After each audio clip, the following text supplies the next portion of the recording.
मद्रालय के स्वामी तुम ही हो? हाँ, क्यों? शिशुपाल नाम के किसी व्यक्ति को जानते हो? यहाँ तो हर दिन कई लोग आते हैं। अच्छा, लेकिन आप कौन हैं? अभी पता चल जाएगा।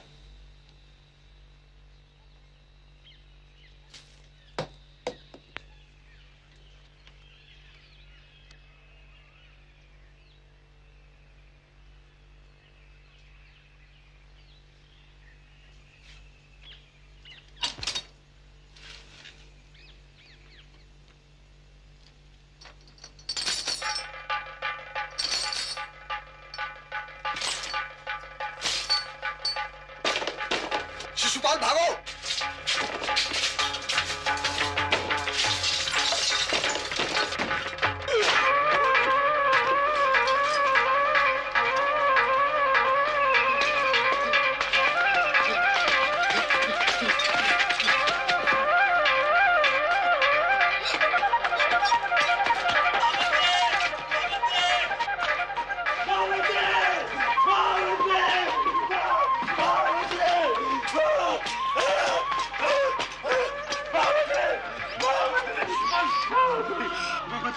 इससे पहले कि महाराज दंड के लोग मुझे मार डालें, उसे मेरे हाथ मार देंगे। शिशुपाल, उनके हाथों मरने के बजाय मैं आपके हाथों मरना पसंद करूंगा। शिशुपाल!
मेरी आपसे एक प्रार्थना है महामंत्री। तुम्हारी किसी योग्य प्रार्थना को आज तक मैंने अस्वीकार किया है शिशुपाल? तो आज आप मेरे लिए मगध की सीमा से सुरक्षित बाहर निकलने की व्यवस्था करवा दें। मैं आपका सदैव ऋणी रहूंगा। शिशुपाल, यदि तुम जैसा साहसी पुरुष भी धीरज छोड़ देगा तो मगध माटी के लिए प्राण देने वालों को कहां से लाएगा? पर इसी तरह से चलता रहा महामंत्री तो मुझ जैसे कईयों को मिट्टी में गाड़ दिया जाएगा। मरने के बाद चिता को आग तक नहीं मिलेगी। कुछ करिए देव। मरघट पर भी एक शव आपकी प्रतीक्षा कर रहा है। शव?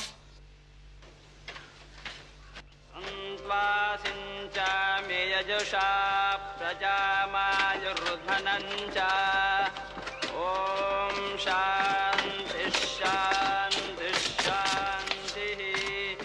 परे युवागुं सम्प्रवतो महीरनुबहुभ्यः पन्थामनपस्पशानम्।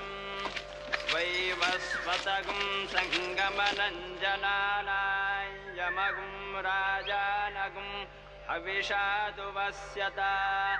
इदं त्वा वस्त्रं प्रथमं वा गन्नपैतदूहयति हाविभः पुरा। इष्टापूर्तमनुसम्पश्य दक्षिणाय। प्रणाम महामंत्री। दत्तं बहुधा विबन्धुषु। क्या यही मेरी प्रतीक्षा कर रहा है? हाँ देव। शव का अग्नि संस्कार क्यों नहीं किया गया? आज्ञा नहीं है देव। क्या मृतक के मृत्यु के संबंध में कोई छानबीन हो रही है? नहीं देव। तो फिर किसकी आगे की प्रतीक्षा है तुम्हें? महामंत्री ही नियम बनाते हैं और महामंत्री ही नियम भूल जाते हैं। आप ही ने तो आज्ञा दी है। चांडाल! झूठ बोल रहे हो तुम। किसने तुम्हें यह सूचना दी? मुझे तो आज्ञा मिली थी देव की लकड़ी पर कर ना चुका सकने की अवस्था में किसी को भी लकड़ियां ना दी जाएं। और आज्ञा तो आप ही के नाम दी जाती है महामंत्री। ये सच ही कह रहा है महामंत्री। पर ऐसी मैंने कोई आज्ञा नहीं दी है शिशुपाल। कैसे कोई रोक सकता है मृत्यु के पश्चात अग्नि संस्कार के नैसर्गिक अधिकार को? महामंत्री देख ही तो रहे हैं।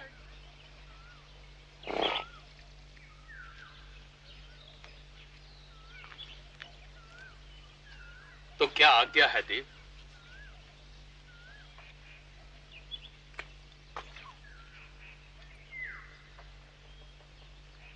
मात्र 5 पन। मगध का पतन यदि इसी गति से चलता रहा तो तुम्हें और पणों की आवश्यकता पड़ेगी।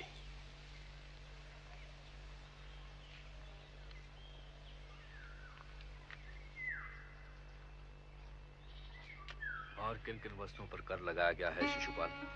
लकड़ी के अलावा पत्थर, गोंद व चमड़े पर महामंत्री।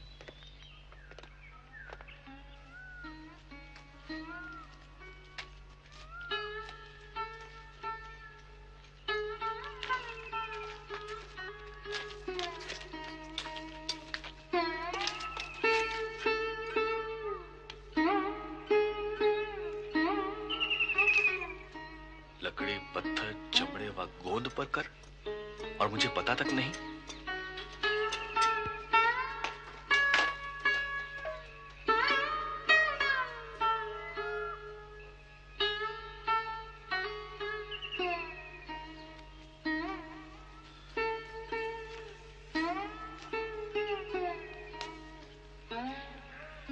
महामंत्री,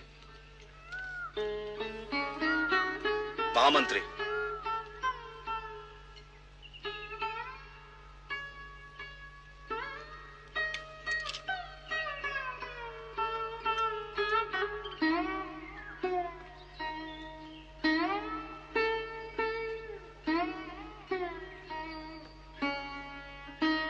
उड़ देना भाई।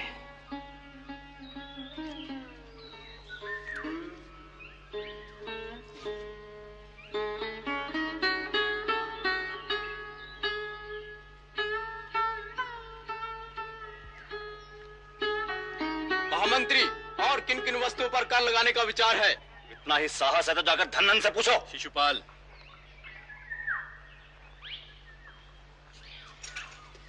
महामंत्री,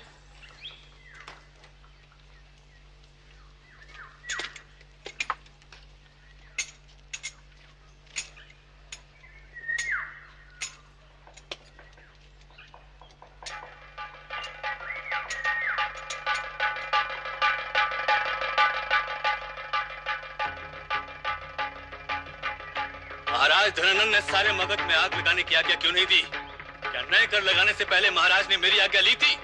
फिर क्यों करों की वसूली के लिए नए अधिकारियों की नियुक्ति किया गया मुझे दी जा रही है? नए अधिकारियों की नियुक्ति मुझे करनी है। क्यों करूं मैं?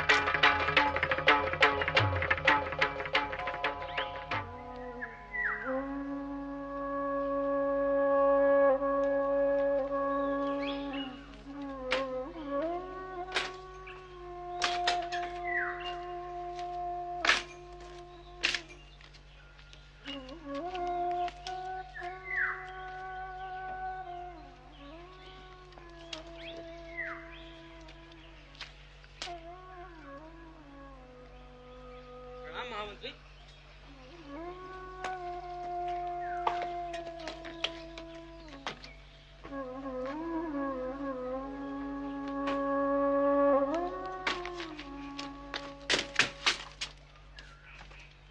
भामिनी, भामिनी,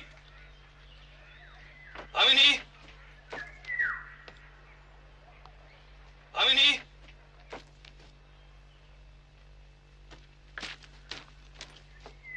भामिनी,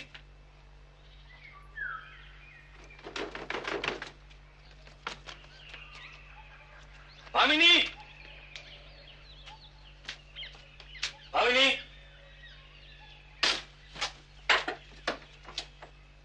भामिनी, भामिनी,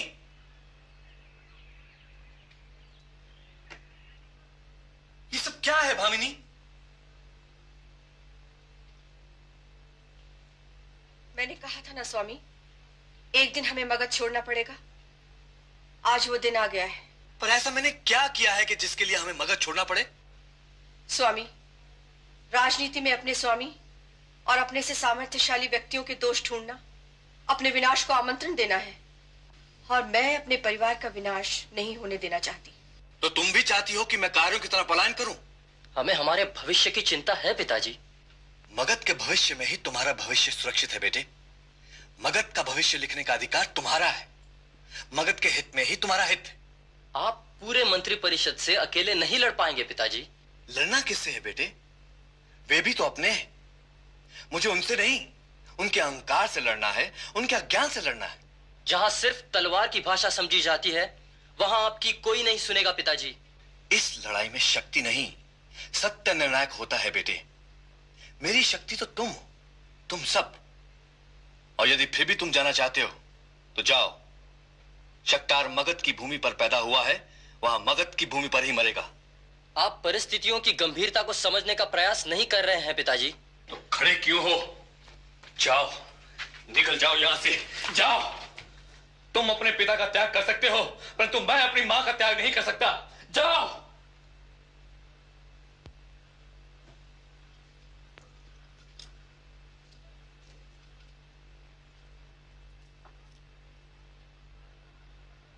सुनो, सारा सामान भीतर ले आओ।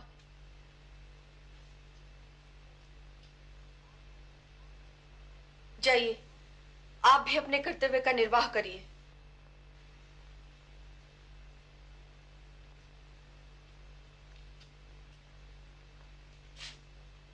किंतु सावधान रहिएगा।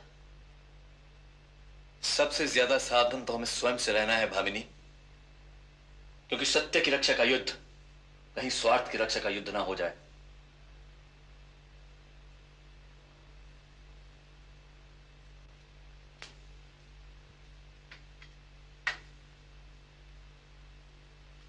आज तक एक बात नहीं समझ पाई हूं कि कुरुक्षेत्र में निर्णय सत्य ने किया था या शक्ति ने।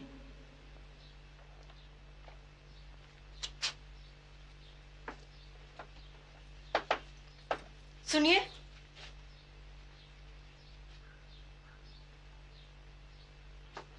इसे तो आप भूल ही गए।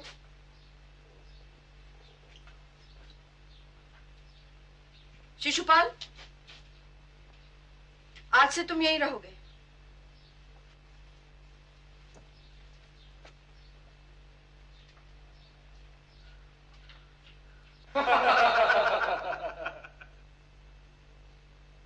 जिस प्रकार पानी में रहने वाली मछलियां कब पानी पी लेती हैं, यह बताना कठिन है।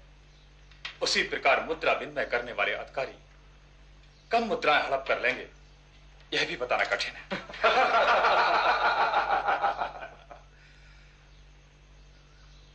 तो आप उस भ्रष्टाचारी के हाथों को पकड़ना चाहते हैं और महामात्य वखनास इस अव्यवस्था व भ्रष्टाचार को रोकना चाहते हैं, है ना? क्यों राजपुरोहित, आपको तो बड़ी सहानुभूति है महामंत्री शक्तार से। मैं समझता हूं कि हम यहां जनहित का चिंतन करने आते हैं, न कि किसी का उपहास करने के लिए। चिंतन पर भृत्य में से एक पण कम होने पर आप भी तो दौड़े आए थे राजपुरोहित।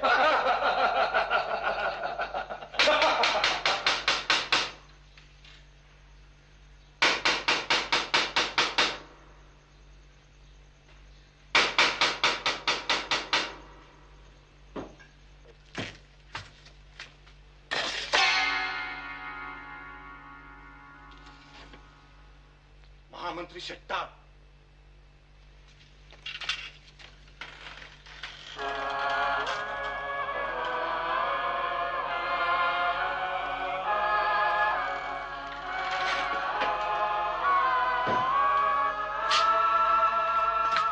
महामंत्री, क्या नए कर वसूल करने की व्यवस्था हो गई? महाअमात्य, कर वसूली के लिए मैं अभी तक योग्य डाकुओं को ढूंढ नहीं पाया हूं, इसलिए नियुक्ति में थोड़ी देर हो रही है। कर वसूली के लिए क्या आप डाकुओं को नियुक्त कर रहे हैं? हाँ, चिता में जलने वाली लकड़ियों पर कर मांगने का साहस एक डाकू ही कर सकता है। मगध के गांव की निर्धन माताओं से कर ना मिल पाने की अवस्था में लकड़ियां छीनने का साहस एक डाकू ही कर सकता है। नींव के पत्थर पर कर ना मिले तो किसी का घर उजाड़ने का साहस एक डाकू ही कर सकता है। इसलिए मगध के मंत्री परिषद से मेरा निवेदन है कि राज के कारावास में बंद डाकुओं को छोड़ दिया जाए और उन्हें कर वसूलने का काम सौंपा जाए, और यदि वो भी इनकार कर दें तो यहां उपस्थित अमात्य व मंत्रीवर्ग इस उत्तरदायित्व का वहन करें। शट्टार, तुम मगध के मंत्री परिषद की तुलना डाकू से करने का दुस्साहस कैसे कर सकते हो? दुस्साहस? मुझे तो अब संदेह होने लगा है कि मगध की सत्ता कहीं डाकुओं के हाथों में तो नहीं है।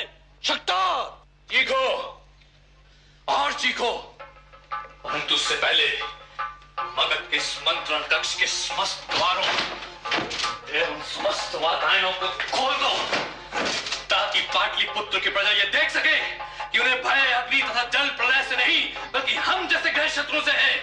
सुनने तो उन्हें भी। मंत्रणा के नाम पर रचे जा रहे यहाँ प्रजा के शोषण के षड्यंत्र का एक एक स्वर।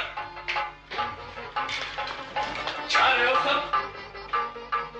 आज कोई मुझसे प्रजा के हित की बात नहीं करेगा।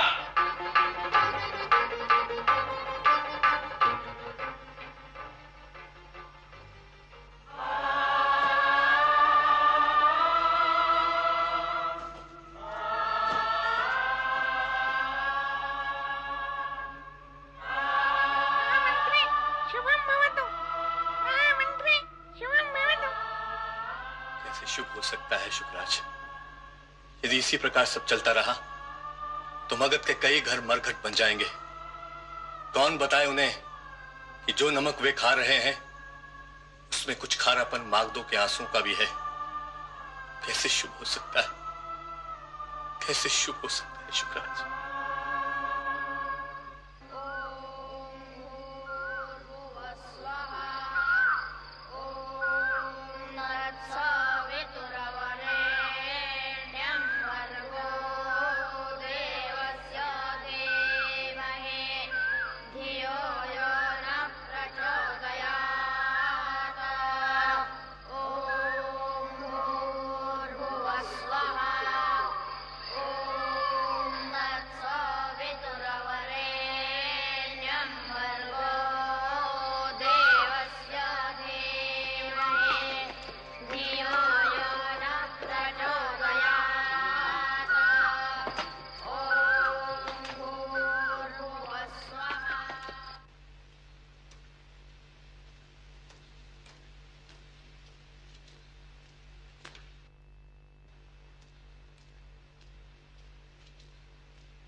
किसी डाकू को ढूंढ रहे हो महामंत्री?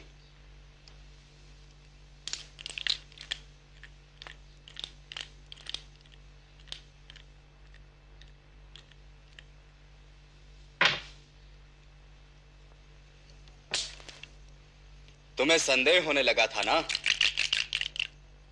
कि मगध की सत्ता कहीं डाकुओं के हाथों में तो नहीं? महाराज। महामंत्री,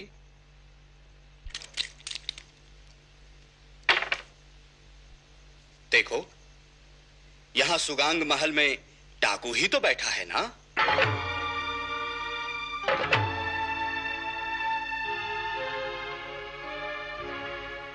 तुम हां क्यों नहीं कहते? मुझे क्षमा करें देव, मैं अपनी मर्यादा भूल बैठा था। नहीं नहीं शक्ता, तुम ठीक कहते थे। डाकुओं में दया नहीं होती। चिता में जलने वाली लकड़ियों पे कर मांगने का साहस एक डाकू ही कर सकता है ना? मगध के गांव की निर्धन माताओं से कर न मिलने की अवस्था में लकड़ियां छीन लेने का साहस एक डाकू ही कर सकता है ना? मगध साम्राज्य में नींव के पत्थर पर कर न मिल सकने की अवस्था में किसी का घर उजाड़ देने का साहस एक डाकू ही कर सकता है ना? मैं आपका अपराधी हूं देव। तुम झूठ बोल रहे हो शक्तार। सारे मगध का अपराधी तो मैं हूं। मैं महापद्मानंद का पुत्र धनानंद ही तो सारे मगध को लूट रहा हूं, है ना? लो, मैंने सारे वातायन खोल दिए। अब तुम चीखते क्यों नहीं? तुम ही तो चीख चीख कर कहना चाहते थे ना कि मगध को भय अग्नि अथवा जल प्रलय से नहीं, धनानंद से है। मगध का शत्रु धनानंद है। चीखो अब। देव, जो भरी दोपहरी में आंखों को बंद कर कहे कि सूरज तो उगा ही नहीं है, उन्हें रोशनी कौन दिखा सकता है? इस तरह आप सच्चाई नहीं छुपा सकते। क्या है सच? दुर्बलों का विरोध? सच्चाई तो यह है महामंत्री कि मगध मेरी मुट्ठी में है। इसे छीन सकते हो तो छीन लो, छुड़ा सकते हो तो छुड़ा लो। मगध मेरी मां है देव, इसलिए आपसे प्रार्थना करता हूं कि आप उसे नए करों के बोझ से मुक्त कराएं। वरना उसका बौराया बेटा अपने स्वामी का भी मान न रखेगा। शक्तार, लगता है मेरे राज्य में अब कुकुरों के भी मुंह बंद करने की व्यवस्था करनी पड़ेगी। आनंद, जाओ और रास्ते में कहीं भटक न जाओ, इसलिए मेरा सेवक साथ ले जाओ।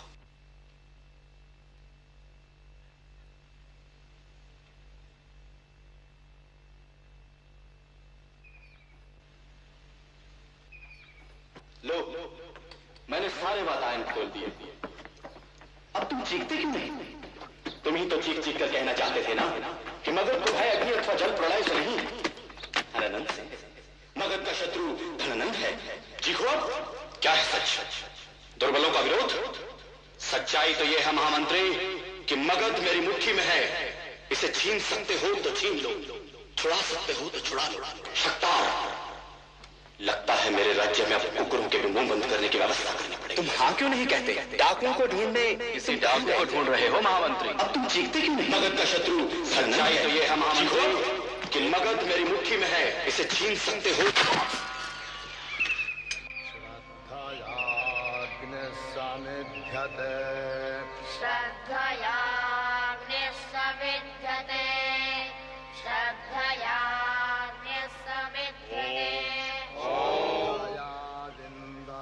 सभाषमास्मृतिश्चावताम् प्रजापते द्रुहितरो संविधाने येन संगक्षा उपमास शिक्षात् चारुवदानी पितरः संगतेषु। अर्थात सभा और समिति ये दोनों प्रजापति की पुत्रियां हैं। ये दोनों सत्य ज्ञान राष्ट्र के अध्यक्ष को देती हैं। सत्य ज्ञान का अर्थ है कि देश की वास्तविक स्थिति व जनता की इच्छा का ज्ञान। अतः सभा एवं समिति देश की वास्तविक स्थिति व लोक इच्छा का ज्ञान राष्ट्र के अध्यक्ष को देती है। अथर्ववेद में सभा को जनता की आवाज और न्याय का एकमात्र निदर्शन करने वाली कहा गया है। अतः सभा का निर्णय अमान्य नहीं हो सकता। राष्ट्र का अध्यक्ष भी उसके निर्णय से बंधा होता है। यदि प्रजा हित में राष्ट्र अध्यक्ष कोई असावधानी न करे तो यह राष्ट्र समिति राष्ट्र अध्यक्ष के अनुकूल एवं अनुरूप रहती है। पर प्रजाहित के विरोध में कार्य करने पर राष्ट्र अध्यक्ष को पदभ्रष्ट करने में राष्ट्र समिति तनिक भी देरी नहीं करती।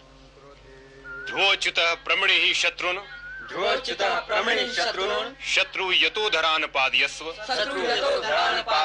सर्वादिशः सम्नसः सदृची ध्रुवाय ते समिति कल्पतामि।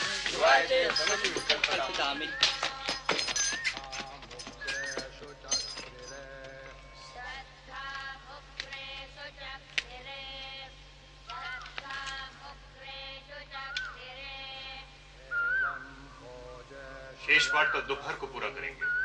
ओम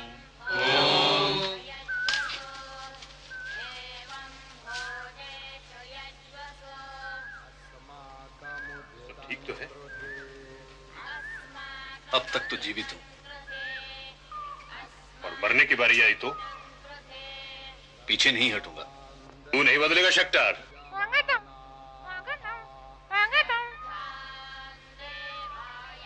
बस कुश्ती हो जाए। राजनीति के अखाड़े में तो मुझे तेरा पुत्र भी भारी पड़ता है। कहाँ है विष्णु? आचार्य विनोगुप्त के यहाँ दंड नीति का अभ्यास करता है। राजनीति पढ़ता है या पढ़ाता है विष्णु?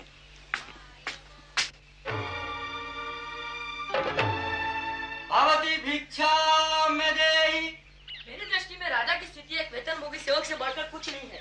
वो स्वामी कहा जाता है, पर वो भी औरों की तरह राष्ट्र का सामान्य सेवक है। सार्वजनिक बहुमत से वो भी बदल है। फिर तो वो प्रजा का दासी हुआ ना। राजा की दास जैसी स्थिति ही वस्तुतः उसे नैतिक दृष्टि से स्वामित्व के उच्चासन पर अडिग बनाए रखती है। शासन के सारे अधिकार उसके हाथों में इसलिए रह जाते हैं कि वह प्रजा का उत्कर्ष, भरण पोषण व सुख सुविधा का व्यवस्थापक है। और यदि वो प्रजा का हित करे तो उसे सत्ता पर रहने का कोई अधिकार नहीं।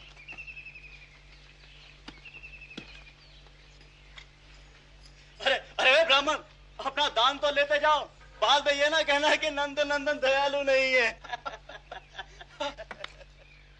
सुनो ब्रह्मचारी,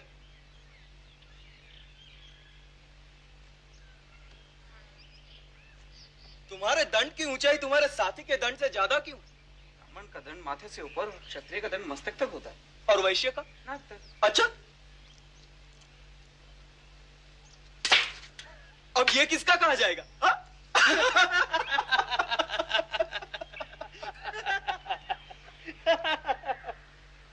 सुनो ब्राह्मण, यहाँ आओ। इधर आओ। भिक्षा लेने निकले हो? हाँ। कितना खाते हो? भर पेट। तो क्या शास्त्रों ने इसके संबंध में भी कोई नियम बनाया? गृहस्थ आश्रम में 32 कोर, वानप्रस्थ में 16 कोर, संन्यास आश्रम में 8 कोर, वो ब्रह्मचर्य में तो भरपेट खाने का आदेश है।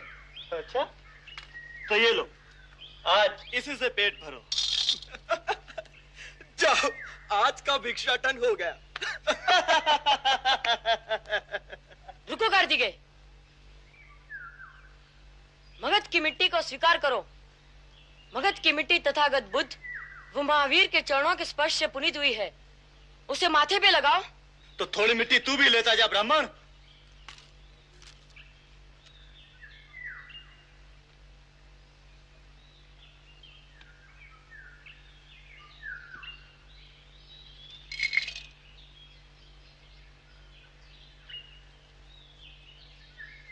दान दिया है तो आशीर्वाद पाओगे ही। मगध की थोड़ी मिट्टी तुम्हारे माथे पर भी लगनी चाहिए। आज तुम पवित्र हुए। सुनो ब्रह्मचारी, क्या नाम है तुम्हारा? अपने देश और कुल का गौरव बढ़ाए ऐसा कोई काम आज तक तो मैंने नहीं किया है। फिर भी मैं तुम्हें अपना नाम बता ही देता हूँ। विष्णुगुप्त हूँ मैं। महापद्म के पुत्र और धनानंद के बंधुओं को तूने आशीर्वाद तो दे दिया, अब दक्षिणा भी लेते जाओ। जाओ अपने मार्ग पे ब्रह्मचारी, जाओ। और मिलिंद, आप उन ब्राह्मणों को जाने दे रहे हैं? मैं आपको संयम रखने की सलाह दूंगा। आप शीघ्र ही सुगांग महल पधारिए, महाराज धनानंद आपकी प्रतीक्षा कर रहे हैं। क्या आवश्यकता थी तुम्हें उसके सिर पर मिट्टी डालने की? विष पाए शिव का वंशज मैं विष पी सकता हूँ, पर किसी निर्दोष का अपमान नहीं कर सकता। पर यदि धनानंद के बंधु हथियार चला देते तो? ब्रह्मचारियों के अहिंसा के व्रत का अर्थ कायरता तो नहीं होती। शास्त्रों की रक्षा का प्रण कर या दंड धारण करने वाले यदि आत्मरक्षा न कर सके तो धिक्कार है ऐसे अहिंसा के व्रत को। मैं तो भागने वाला था वहाँ से। ज्ञान पाना है तो डर को अपने मन से निकाल फेंक कार्तिकेय, क्योंकि कायरों को ज्ञान का अधिकार ही नहीं होता। सत्य के लिए जो संसार को चुनौती दे सके सर्वश्रेष्ठ ज्ञान का अधिकारी भी वही होता है। विष्णु, तुम किसी दिन हम सबको लड़वाओगे और भागने का मौका भी नहीं दूंगा। मैं क्या करूं? मंत्री परिषद में अपने मतभेद को व्यक्त करने का अर्थ विद्रोह समझा जाता है चाणक्य। चुप रहता हूं तो मगध कुचल दिया जाएगा, बोलता हूं तो। राजा से पहले तुम प्रजा के प्रति उत्तरदायी हो शकटार। प्रजा के हित में तुम्हें लड़ना होगा। इस समय तुम चुप रहे तो मंत्री परिषद नंद के हाथों खिलौना हो जाएगा, और ऐसा हुआ तो जब चाहे तब मगध नंद के कदमों में लौटता हुआ नजर आएगा। मुझे डर लग रहा है शकटार। राजा और मंत्री तो साम्राज्य रूपी गाड़ी के दो पहिए हैं। अगर एक ने भी अपनी धुरी छोड़ी तो गाड़ी उलट जाएगी। मैं इसी गाड़ी को सीधे मार्ग पर लाना चाह रहा हूं आचार्य चाणक्य। तुम्हें अब चौराहे पर आना ही होगा और धनंद के कुचक्रों को सरेआम नंगा करना होगा।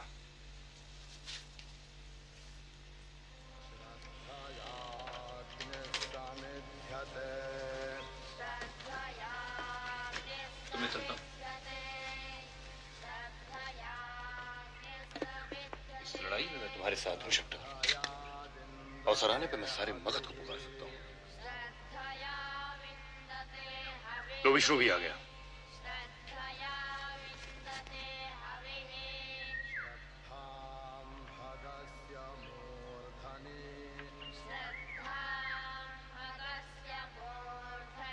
प्रणाम आचार्य। महामंत्री प्रणाम। आयुष्मान होगा। कहो विष्णु, नीति के किन्हीं और नवीन सूत्रों की रचना की या नहीं? मगध की बड़ी बड़ी मछलियां इसी तरह पानी पीती रही तो मुझे नीति के नए सूत्रों की रचना करने के बहुत अवसर मिलेंगे। वैसे एक निवेदन है महामंत्री, राजा को कर उसी प्रकार एकत्र करना चाहिए जैसे मधुमक्खी फूलों को बिना कष्ट पहुंचाए मधु एकत्र करती है। आज्ञा दे, आचार्य मेरी प्रतीक्षा कर रहे होंगे। प्रणाम आचार्य। आयुष्मान। प्रणाम महामंत्री। प्रणाम। धनंद मगध को अपने संकेतों पर नाचने वाली दासी समझ बैठा है। वह आदेश देता है और सारी व्यवस्था उसके सामने कठपुतलियों की तरह नाचने लगती है। क्यों क्यों मगध आज इतना असहाय है कि चिता में जलने से पहले भी वह लकड़ी पर कर देने को विवश है? पर इसमें हम पाटलिपुत्र के गुरुकुलों के आचार्य क्या कर सकते हैं?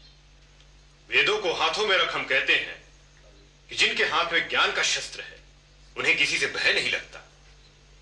जब मगध का एक शकटार सच के लिए अपना स्वर ऊंचा करता है तो उसके स्वर से स्वर मिलाने वाला दूसरा मागध इस मगध में नहीं।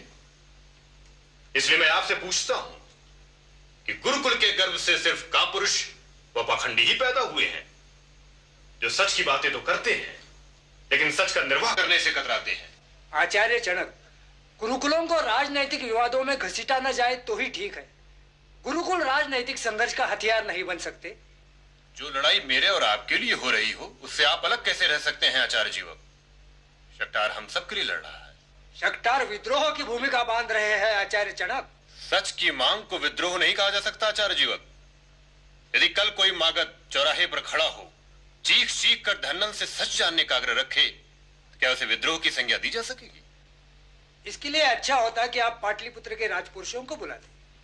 जीवक, जो भविष्य के निर्माता होने का दावा करते हैं वर्तमान की जिम्मेदारी भी उन्हीं के कंधों पर होती है। तो आप चाहते हैं कि पाटलिपुत्र के गुरुकुलों का एक प्रतिनिधि मंडल महाराज धनंद तक जाए और उन्हें समझाने का प्रयत्न करे? यही समय की मांग है आचार्य। पर महाराज धनंद तक जाने का साहस कौन करेगा? मैं तो बूढ़ा हो चला हूं। मैं राजनीति से दूर रहना चाहता हूं।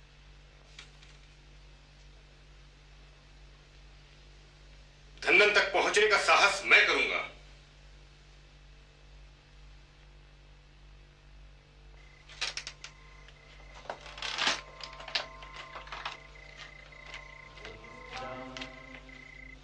प्रणाम बनते। तथागत तुम्हारा कल्याण करे। बनते, जब सारा समाज सो जाता है तो आप अपने विहार से बाहर निकलते हैं। मैं भी आप ही की तरह एक प्रहरी हूं आचार्य। आप मगध के भविष्य की रक्षा करते हैं। मगध के राजकीय प्रहरी लोगों के धन व जीवन की रक्षा करते हैं और मैं नगरवासियों के चरित्र की रक्षा करने का प्रयास करता हूं, उन्हें सद्मार्ग पर लाने का प्रयास करता हूं। भटकता रहता हूं इस अंधेरे में, पता नहीं कब किसे कहां मेरी सहायता की आवश्यकता पड़ जाए।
यदि आज तुम नहीं जागे तो मगध कभी सुसमय नहीं देखेगा। मगध का महामंत्री तुम्हें याद दिलाने आया है कि तुम्हारे राज्याभिषेक के दिन क्या कहकर मगध की पुनीत धाती तुम्हारे हाथ सौंपी थी कि तुम उसके संचालक, नियामक और उत्तरदायित्व के दृढ़ वहन करता हो। यह राज्य तुम्हें कृषि के कल्याण, संपन्नता और प्रजा के पोषण के लिए दिया जाता है। आज उसी शपथ की याद दिला तुमसे पूछने आया हूं कि शासन ही के गुप्तचर शिशुपाल की हत्या का जिम्मेदार कौन है।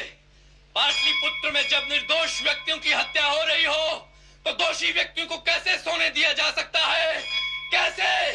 आज तुम्हें इसका उत्तर देना ही होगा।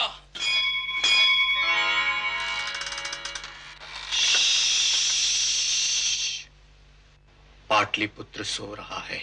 असतो मा सद्गम